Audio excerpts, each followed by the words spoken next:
संस्थान में हिंदी पत्रकारिता की छात्रा हूँ। आज हम शिशिर सिन्हा सर के साथ आगामी बजट पर चर्चा करेंगे। मैं अपनी और मेरे सहयोगी साजन कुमार की तरफ से आपका स्वागत करती हूँ। सर, आप अपने बिजी शेड्यूल में से समय निकालकर हमारे साथ जुड़े, इसके लिए आपका बहुत-बहुत धन्यवाद। एक पत्रकार के रूप में यह हमारा पहला इंटरव्यू है और हमारा सौभाग्य है कि ये हम आपके साथ कर रहे हैं। बातचीत शुरू करने से पहले मैं सर का एक छोटा-सा परिचय देना चाहूँगी। शिशिर सिन्हा सर ने बनारस हिंदू विश्वविद्यालय से पत्रकारिता में स्नातक और अर्थशास्त्र में मास्टर्स किया है।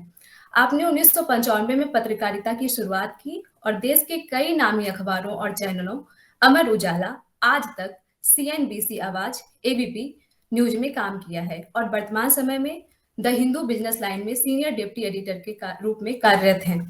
सर, बजट से संबंधित जानकारियों पर लगातार समाचार पत्रों, टेलीविजन और सोशल मीडिया पर अपनी राय देते रहते हैं। एक बार फिर से आपका बहुत-बहुत स्वागत है सर। धन्यवाद। जी सर।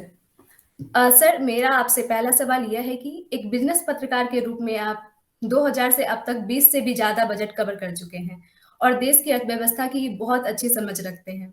तो आगामी बजट को आप किस तरह से देखते हैं? या ये देश के नागरिक को, एक आम नागरिक को इस बजट से क्या उम्मीद रखनी चाहिए? आप इस बारे में कुछ बताएं हमें। सबसे पहले तो आप सभी का आभार, आपने मुझे मौका दिया अपनी बात रखने के लिए। और आप लोग ये ना कहें ये पहला है या दूसरा है, कहीं ना कहीं शुरुआत होती है, तो शुरुआत में उसे पहला नहीं, आप ये कहिए कि एक नई व्यवस्था की आप शुरुआत कर रहे हैं। रहा सवाल कि ये बजट कैसा होगा, किस तरह की उम्मीदें हम रखें। देखिए, ये लगातार तीसरा वर्ष है जब हम महामारी के बीच में बजट की बात कर रहे हैं। 2020-21, 2021-22 और 2022-23, ये तीसरा बजट होगा। जाहिर सी बात है कि बहुत बहुत ज्यादा चुनौतियां होंगी। सबसे बड़ी चुनौती तो ये है कि आप अपनी आमदनी के बढ़ने के साथ साथ खर्चे भी बढ़ रहे हैं, तो उस पे कैसे लगाम लगाया जाए। और जिस रफ्तार से खर्चा बढ़ रहा है उस रफ्तार से आमदनी नहीं बढ़ रही है, तो जाहिर सी बात है कि इसका मतलब ये हुआ कि आपका घाटा जो है वो ज्यादा रहेगा। घाटे को भी नियंत्रण में रखना है, क्योंकि लंबे समय तक घाटे को ऊंचे स्तर पर बनाए रखना कहीं से भी तर्कपूर्ण नहीं लगता, कहीं से भी उसका औचित्य नहीं दिखता।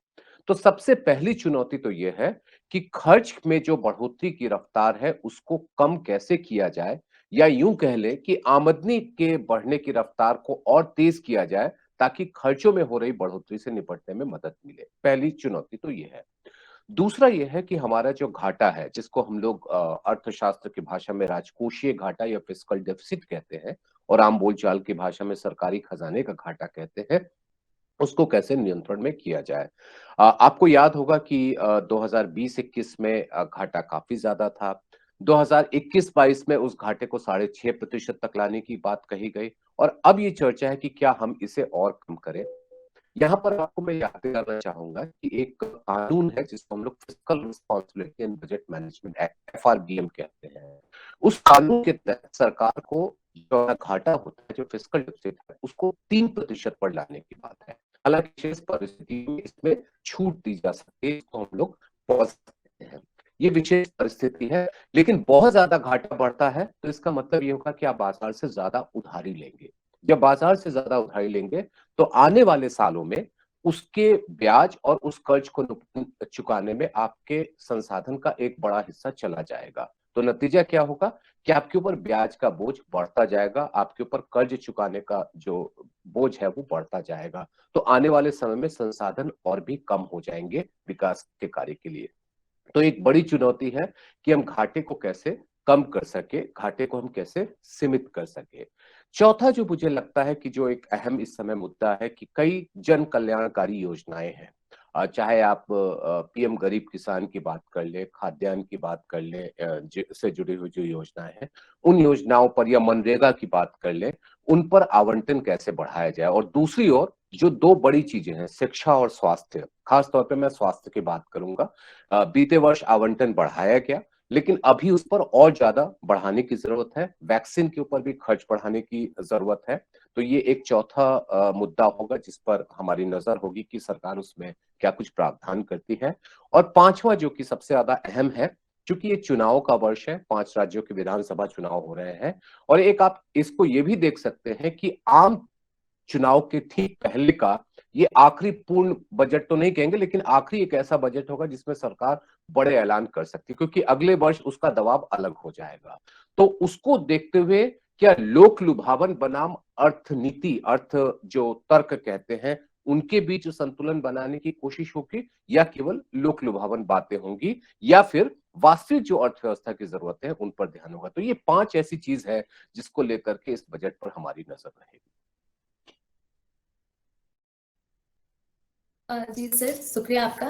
सर, आपने अभी कहा कि ये लोक लुभावन ज्यादा होगी और आर्थिक सुधार ये क्या होगा, ये देखने वाली बात है। तो सर, इसके बारे में हम और भी जानना चाहेंगे कि क्या वो लोक लुभावन ही ज्यादा होगी या आर्थिक सुधार के लिए भी कुछ चीजें की जाएगी उसमें? देखिए, अगर वक्त की बात करें, आप सभी जान रहे हैं कि 5 राज्यों के विधानसभा चुनाव है, जिसमें उत्तर प्रदेश जैसा राज्य भी शामिल है, जो देश का सबसे बड़ा जनसंख्या के हिसाब से राज्य है। और दूसरा जो अहम मुद्दा, जैसा मैंने कहा कि 2024 में आम चुनाव होने वाले हैं, तो उसके ठीक पहले ये एक ऐसा मौका है जिसमें आप बड़े योजनाएं जो है या कुछ ऐसे बड़े लोक लुभावन बातें कर सकते हैं। देखिए, कई बार ऐसा होता है कि लोक लुभावन की परिभाषा को लेकर के भी विवाद छिड़ जाता है। अर्थशास्त्री लोक लुभावन को अर्थशास्त्र के खिलाफ बताते हैं। उनको लगता है कि लोगों के लिए ज्यादा कल्याण की बातें करना अर्थशास्त्र की नीतियों के हिसाब से सही नहीं है। जबकि एक राजनीतिक दल जो है वो ये सोचता है कि किस तरीके से हम लोगों के कल्याण के लिए, लोगों के और ज्यादा, जिसे हम कहें कि लुभाने के लिए और क्या कुछ कर सकते हैं। ये संघर्ष, ये अ, टकराव की स्थिति हमेशा बनी रहती है। तो लोक लुभावन कहने का मतलब है कि आप बहुत ज्यादा सब्सिडी पे खर्च कर रहे हैं, बहुत ज्यादा आप ऐसी योजनाओं पर खर्च कर रहे हैं जिस योजना से आपके पास असेट क्रिएशन कम हो रहे हैं, आपके पास परिसंपत्ति का निर्माण कम हो रहा है, वो आपका खर्च राजस्व में ज्यादा जा रहा है। तो ऐसी योजनाएं जिसकी वजह से आपके ऊपर खर्च का दबाव लगातार बढ़ता जाए और उससे किसी भी तरह के परिसंपत्ति का निर्माण ना हो, या फिर हम यूं कह लें पूंजी का निर्माण ना हो, वो आपके लिए एक लोक लुभावन की श्रेणी में आता है। अमूमन चुनाव के पहले ये व्यवस्था हम लोगों ने देखी है कि इस तरह की नीतियों की घोषणा की जाती है। आप अगर याद करिए 2019 के ठीक पहले, तो उस समय भी अंतरिम बजट में भी, जबकि अंतरिम बजट में कहा जाता है कि सरकार ऐसा कुछ भी नहीं करती है जो बड़ी नीतियों में बदलाव किया जा सके। लेकिन अगर 2019 का अगर आप अंतरिम बजट देखिएगा, जो उस समय के तत्कालीन वित्त मंत्री पीयूष गोयल ने, जो कार्यवाहक वित्त मंत्री थे, उन्होंने पेश किया था, उसमें कई ऐसी योजनाओं का उन्होंने ऐलान किया था जो अंतरिम बजट की भावना के खिलाफ था। तो मुझे लगता है कि इस समय में आम चुनाव को एक ध्यान में रखते हुए और विधानसभा चुनाव जो तुरंत होने वाला है, कई ऐसी योजनाओं का ऐलान हो सकता है, या कुछ ऐसी योजनाओं पर खर्च की व्यवस्था ज्यादा की जा सकती है जो लोगों के कल्याण के लिए ज्यादा हो, परिसंपत्ति का उसमें निर्माण ना हो, और उनको आप एक तरीके से लोक लुभावन श्रेणी में आप रख सकते हैं। जी सर, हमारा सर अगला सवाल ये होगा कि सर पिछले जो बजट में देखा गया था कि किसानों को बहुत नाराजगी रही थी बजट से। तो अभी अभी देखा गया कि 3 कृषि कानून जो है उसको वापस ली है सरकार। तो क्या इस बार जो बजट होगा उसमें किसानों के लिए क्या कुछ खास होगा? आप इसके बारे में हमें बताएं। इसको आप, इस सवाल को ये भी आप देख सकती हैं कि पिछले 2 वर्षों के दौरान, 2020-21 और 2021-22, इन दोनों वर्ष में कृषि इकलौता क्षेत्र है जिसने अर्थव्यवस्था के बाकी क्षेत्रों के मुकाबले बेहतर प्रदर्शन किया है। अर्थव्यवस्था में 3 क्षेत्र हैं, आप जानती हैं। एक उद्योग है, एक सेवा क्षेत्र है और एक कृषि है। सेवा क्षेत्र की हिस्सेदारी सबसे ज्यादा है, लगभग 54-55% है। उसके बाद उद्योग आता है और फिर कृषि, जिसकी हिस्सेदारी करीबन 20% पर पहुंच गई है। लेकिन अगर आप विकास के आंकड़े को देखिए, तो कृषि इकलौता क्षेत्र है जिसने लगातार अच्छे नतीजे दिए हैं। तो अब ये समय है कि हम उनके अच्छे काम के लिए उनको, उनके लिए जो बेहतरी हो सकती है और ज्यादा विकास कर सके, इसके लिए हम इंतजाम कर सके। हम उम्मीद ये कर रहे हैं कि इस बजट में जहां तक जिसे कहा जाए कि सब्सिडी, चाहे वो आप खाद के ऊपर सब्सिडी देख लें या खाद्यान्न के ऊपर सब्सिडी देख लें, वो ज्यादा किया जाए, जिससे कि किसानों के लिए लागत में कमी करने और जो उनकी फसल है, जो उनकी अनाज है, उसके लिए उनकी वाजिब कीमत मिल सके। पीएम किसान, जिसके तहत नगद सहायता दी जाती है 6,000 रुपए की, इस रकम को भी बढ़ाने को लेकर के चर्चा चल रही है। ये एक उपयुक्त समय है कि हम उस रकम को बढ़ा दें। 2-2 हजार रुपए की जो 3 किस्त दी जाती है, कई मामलों में ऐसा भी हुआ है कि वो अपर्याप्त है, उसको थोड़ा बढ़ाया जाए। तो ये हम लोग एक उम्मीद कर रहे हैं कि शायद इसमें बढ़ोतरी की जाए। और जो सबसे एक महत्वपूर्ण बात है कि वैल्यू एडिशन, कृषि में बहुत ज्यादा वैल्यू एडिशन देखने को मिल रहा है। वैल्यू एडिशन का मतलब है कि आपका उत्पाद जो है वो और बेहतर स्वरूप में उपभोक्ताओं तक पहुंचे। उसमें फूड प्रोसेसिंग इंडस्ट्री की हिस्सेदारी बढ़ जाती है, उसमें आपके जो नुकसान होता है उसको रोकने की जिम्मेदारी आपकी बढ़ जाती है, और इसके अलावा वेयर हाउसिंग का इंतजाम करना ये भी एक महत्वपूर्ण हो जाता है। तो मुझे लगता है कि इस तीनों चीज के ऊपर, चाहे फूड प्रोसेसिंग की बात करें, वेयर हाउसिंग की बात करें, नुकसान रोकने की बात करें, इसके लिए क्या कुछ इंतजाम, क्या कुछ अतिरिक्त संसाधन दिए जा सकते हैं, वो किया जाए। तो एक उम्मीद की जा सकती है कि इस बजट में कृषि पर काफी ज्यादा जोर होगा, और उसके पीछे एक बड़ी वजह यह है कि कृषि इकलौता क्षेत्र है जो 2 वर्षों से लगातार बेहतर स्थिति में बना हुआ है। जी सर। सर, शिक्षा क्षेत्र पे देखा गया था कि पिछले बजट में उसमें 6% की कटौती की गई थी। तो इस बार शिक्षा क्षेत्र को इस बजट से बहुत उम्मीदें हैं। तो क्या सरकार शिक्षा क्षेत्र के लिए इस बजट में क्या करने वाली है? देखिए, दुर्भाग्य है कि शिक्षा और स्वास्थ्य हमारे लिए कहने को प्राथमिकता होती है जब लेकिन जब बजट संसाधनों की बात करते हैं तो उसमें उनको उस तरीके का उस तरह की मदद, उनको इस तरह की सहायता नहीं दी जाती है। जब हम लोग नई शिक्षा नीति की बात कर रहे हैं, जब हम ये देख रहे हैं कि हमारा ऑनलाइन और हाइब्रिड सिस्टम में चले गए जहाँ पर टेक्नोलॉजी डेवलपमेंट पे आपको काफी कुछ खर्च करना है, तो जाहिर सी बात है कि शिक्षा के ऊपर आपको खर्च बढ़ाना होगा। और ये शिक्षा के ऊपर खर्च बढ़ाने की बात, ये भी एक कह लीजिए विडंबना है कि हर वर्ष के बजट के ठीक पहले हम लोग करते हैं कि शिक्षा और स्वास्थ्य पर जीडीपी का 3%, 4% हम खर्च करेंगे, लेकिन जब वास्तविक रूप में हम देखते हैं तो उसमें कुछ बहुत ज्यादा बढ़ोतरी हमें दिखाई नहीं देती, बल्कि कई मामलों में हमें कमी दिखाई देती है। उम्मीद जरूर है, लेकिन मुझे बहुत ज्यादा नहीं लगता है कि शिक्षा के ऊपर कोई खर्च में सरकार बढ़ोतरी करेगी। जी सर। सर, इस बजट से ये भी उम्मीद की जा रही है कि करदाता जो टैक्स भरते हैं उसको कुछ राहत दी जाएगी। तो इस बारे में, इस बजट में इसमें क्या होगा सर? देखिए, मुझे लगता है कि आप आयकर दाताओं की बात कर रही हैं, क्योंकि जीएसटी चूंकि लागू हो चुका है, तो इनडायरेक्ट टैक्सेस का जो अप्रत्यक्ष कर का मामला है वो जीएसटी में जा चुका है।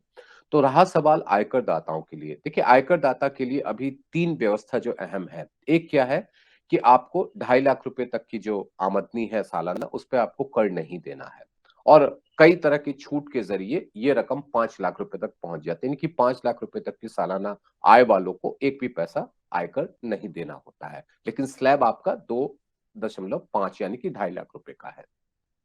दूसरा जो है वो आयकर की दर 5, 20 और 30 है। अब ये जो 5 और 20 है, इसके बीच में अंतर बहुत ज्यादा है। ये अंतर को कम करने की जरूरत है, क्योंकि आपकी आमदनी जैसे ही एक जिसे कहा जाए कि 2.5 लाख से लेकर के 5 लाख हुआ, और 5 लाख के ऊपर 5 लाख 1 रुपए भी हो गए, तो आप तुरंत 20% के आयकर की श्रेणी में आ जाते हैं। तो ये एक समय है, बिल्कुल सही समय है कि 5 और 20 के अंतर को कम किया जाए, ताकि ज्यादा से ज्यादा करदाताओं के लिए कर चुकाने में राहत की जो है वो उम्मीद की जा सके। बीते वर्ष भी ये बात चल रही थी, लेकिन बीते वर्ष काफी चुनौतियों वाला वर्ष था, उसमें बहुत कुछ चेंज नहीं किया जा सका था। और जैसा मैंने आपसे शुरू में कहा था कि आम चुनाव के ठीक पहले एक ये मौका है जब आप बड़े फैसले कर सकते हैं, तो ये समय है कि 5 और 20 के बीच के अंतर को कम करने के लिए एक नई कर की दर की बात करें। दूसरा जो हम लोग उम्मीद कर रहे हैं जिससे कि लोगों के हाथ में पैसा अतिरिक्त आए, और खासतौर पे महंगाई दर में जो बढ़ोतरी हुई है उसको देखते हुए, वो ये है कि स्टैंडर्ड डिडक्शन, खासतौर पे जो सैलरीड क्लास होता है, जो वेतन भोगी होता है, उनके लिए जो स्टैंडर्ड डिडक्शन है जो 50,000 रुपए है, उस रकम में और 10,000 रुपए या 20,000 रुपए की बढ़ोतरी कर दी जाए, जिससे कि उनके हाथ में अतिरिक्त पैसे आए और जो बाजार में वो खर्च कर सके। इसके दो फायदे होंगे, एक तो महंगाई से निपटने को थोड़ी मदद मिलेगी, और दूसरे बाजार में आप ज्यादा खर्च करेंगे जिससे बाजार में मांग बढ़ेगी, और इसको हम लोग कहते हैं अर्थशास्त्र की भाषा में वर्चुअस साइकिल। एक होता है विशियस साइकिल, होता है एक होता है विशियस साइकिल जो है वो दुष्चक्र है, यानी कि एक बुरा, दूसरा बुरा, तीसरा बुरा, चौथा बुरा, और अंत में पूरे बुरे चक्र में हम लोग फंस जाते हैं। और जो वर्चुअस साइकिल होता है उसका मतलब होता है कि एक अच्छा, दूसरा अच्छा, तीसरा अच्छा, और एक हम अच्छे चक्र में आ जाते हैं। तो हम ये उम्मीद कर रहे हैं कि एक जो दो कर की जो दर है 5 और 20 का, इसके बीच के अंतर को कम किया जाए, और दूसरा ये है कि जो स्टैंडर्ड डिडक्शन है बढ़ा दिया जाए। हालांकि एक बात और कही जा रही है कि 2.5 लाख की जो सीमा है उसको बढ़ा करके 5 लाख रुपए कर दिया जाए, जिससे कि ज्यादा से ज्यादा लोगों को फायदा हो। मुझे लगता है कि शायद इस पर बहुत ज्यादा फैसला ना हो, लेकिन बाकी जो दो मैंने बात कही उस पे हमें कुछ उम्मीद है। तो ये डायरेक्ट टैक्स में, प्रत्यक्ष कर में हम ये उम्मीद कर रहे हैं। जी सर, अभी रोजगार सर एक बहुत बड़ा मुद्दा है। स्पेशली कोविड के बाद जो है रोजगार, युवाओं में बेरोजगारी काफी बढ़ी है। तो इस बजट से हम रोजगार को लेकर सरकार क्या कर रही है, हम क्या उम्मीद कर सकते हैं? देखिए, रोजगार के लिए, रोजगार के मौके ज्यादा से ज्यादा तैयार हो, इसके लिए आपके पास दो विकल्प होते हैं। एक है कि जो आपके जो उद्योग हैं, चाहे छोटे उद्योग हो, मझोले उद्योग हो या बड़े उद्योग हो, इनको आप कैसे प्रोत्साहित करें कि वो नया निवेश करें, बाजार में नई कंपनियां, मतलब नई कंपनियां शुरू करें। और दूसरा ये होता है कि हम लोगों को उद्यमिता के लिए प्रोत्साहित करें। तो आपके पास ये दो विकल्प होते हैं। पहला जो विकल्प है, जहां तक कि कंपनियों को प्रोत्साहित करने का, और खास तौर पे जो micro small and medium enterprises जो है, सूक्ष्म लघु और मध्यम उद्योग, जिसमें बड़े पैमाने पर रोजगार के मौके बनते हैं। एक अनुमान लगा लीजिए कि लगभग 11-12 करोड़ जो है वो रोजगार के मौके एमएसएमई में बनते हैं। तो एक एक अच्छा ये मौका होगा कि जब हम एमएसएमई के लिए नई व्यवस्था करें, चाहे हम उनको कर के लिए प्रोत्साहन, कर में प्रोत्साहन दें, कर में छूट दें, या फिर इसके अलावा हम उनको जैसे कहा जाए कि एक नया काम शुरू करते हैं, उसके लिए उनको अतिरिक्त पूंजी का इंतजाम किया जाए, उनके लिए सस्ते कर्ज का इंतजाम किया जाए, उनके लिए निर्यात के ज्यादा से ज्यादा मौके बने, इसका इंतजाम किया जाए। तो इससे रोजगार के ज्यादा मौके तैयार करने में मदद मिलेगी। और दूसरी ओर जो बड़ी कंपनियां हैं, उनके लिए कॉर्पोरेट टैक्स में पहले ही कमी की जा चुकी है। अब बहुत ज्यादा बदलाव की गुंजाइश नहीं बनती है। लेकिन हाँ, उनके लिए यह है कि जैसे आपने ईपीएफ में, आपको याद होगा कि जब महामारी के दौरान कंपनियों को कहा गया था कि आप इतने संख्या में रोजगार लोगों को देते हैं, आपकी कमाई, अगर आपका कारोबार इतने करोड़ रुपए का है, आप इतने रुपए पर लोगों को रखते हैं, तो आपकी ईपीएफ में सरकार कंट्रीब्यूट करेगी, एम्प्लॉयज प्रोविडेंट फंड में सरकार कंट्रीब्यूट करेगी। तो इससे लोगों के अंदर नौकरी ज्यादा देने के लिए एक प्रोत्साहन बनेगा। कुछ इस तरह की योजनाएं जो है उसका विस्तार किया जाना चाहिए। तो आपका ज्यादा फोकस होना चाहिए एमएसएमई के ऊपर, क्योंकि उसमें रोजगार के ज्यादा मौके बनते हैं। बड़ी कंपनियों के लिए आपके पास सीमित विकल्प है, और इसके साथ साथ जो स्टार्टअप्स हैं, उनके लिए हम नए प्रोत्साहन का ऐलान करें, जिससे कि रोजगार लेने के बजाय रोजगार देने की प्रवृत्ति जो है वो बढ़ सके। इससे भी जो रोजगार की को लेकर की जो चिंता परेशानी बनती है, उससे निपटने में मदद मिलेगी। जी सर, मेरा अब एक आखिरी सवाल है। वित्त मंत्री निर्मला सीतारमण है, जो कि खुद एक महिला है। तो इस बजट में वो महिला के लिए क्या कर रही हैं? महिला को सशक्त करने के लिए, उनके सुरक्षा के लिए, उनको मजबूत करने के लिए क्या इस बजट में क्या कुछ होगा? मुझे लगता है कि अगर वो निर्भया फंड को ज्यादा बेहतर तरीके से इस्तेमाल करने का रास्ता बना दे, और वो उसके सही सही इंतजाम का रास्ता तैयार कर दे, तो ये महिलाओं के लिए, महिलाओं की सुरक्षा के लिए सबसे बड़ा कदम माना जाएगा। दूसरा, जो महिलाओं के, एक महिला जब बजट पेश करती है, तो वो घर के बजट को कितना ध्यान में रखती हैं। एक महिला है, वो घर की परेशानियों को सबसे अच्छे से समझती हैं। और मुझे लगता है कि एक महिला से बड़ी और घर की माँ से बड़ी कोई अर्थशास्त्री होती नहीं है। तो वो एक अर्थशास्त्री भी हैं, एक महिला भी हैं, एक परिवार भी चलाती हैं। तो अगर महिलाओं की सुरक्षा के साथ साथ घर के बजट के बारे में भी सोचे कि जैसे रसोई गैस के दाम बहुत बढ़ गए हैं, इनको हम कैसे कम कर सके, महिलाओं के लिए हम अतिरिक्त मदद का हम इंतजाम कर सके, सुरक्षा तो है ही, उसके अलावा घर चलाने में महिलाओं की कैसे मदद करे, ये एक महिला ही कर सकती हैं। उम्मीद करनी चाहिए कि ऐसा कुछ वो कदम जरूर सोचेंगी, जिससे महिलाओं के लिए घर से बाहर निकलने में भी सुरक्षा का एहसास हो, और घर में भी जो है आर्थिक सुरक्षा का जो है वो एहसास मिल सके। आपका बहुत-बहुत धन्यवाद सर। आप हमारे एक छोटे से रिक्वेस्ट पे आए और हमारे सवालों का जवाब दिया। आपका बहुत-बहुत शुक्रिया सर, बहुत-बहुत आभार। Thank you very much.